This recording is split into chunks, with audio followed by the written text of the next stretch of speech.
cuestión está así. Docentes aseguran que no iniciarán las clases el próximo 23 de febrero. Esto luego de no llegar a un acuerdo con autoridades del equipo económico respecto a la asignación para el incremento salarial del ejercicio fiscal 2017.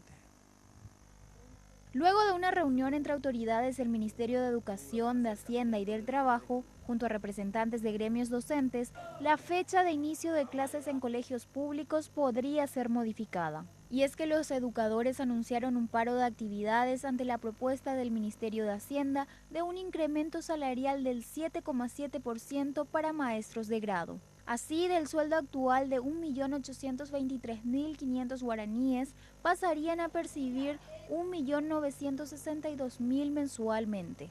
Desde el Sindicato Nacional de Directores acusaron de mentirosos a las autoridades del gobierno.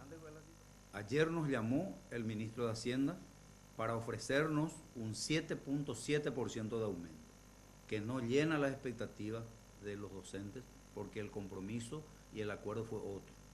Entonces se inició una serie de reuniones que la vamos a tener, mesas técnicas de trabajo, donde vamos a tratar de aproximar los números. Ellos dicen 7,7%, nosotros decimos 10, 12 y 15%, de acuerdo a las categorías. Entonces, en la siguiente reunión que vamos a tener esta semana o la próxima, ¿verdad? Porque tenemos tiempo, vamos a sentarnos con los técnicos y ver si podemos llegar a un acuerdo. Si no llegamos a ese acuerdo, que es uno de los problemas que tiene el Ministerio de Educación, entonces no se inician las clases. Otro reclamo que motivó esta medida del sector docente es el estado crítico de las escuelas.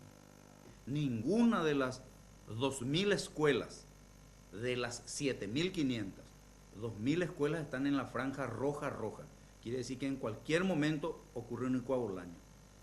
Nosotros no vamos a permitir que se den clases los directores en esas condiciones. Vamos a dar en el pasillo, en el sol, bajo la planta, pero no le vamos a arriesgar a los niños. Un total de 13 gremios se sumarían a este paro de actividades que, según estiman los docentes, afectaría a 1.500.000 estudiantes.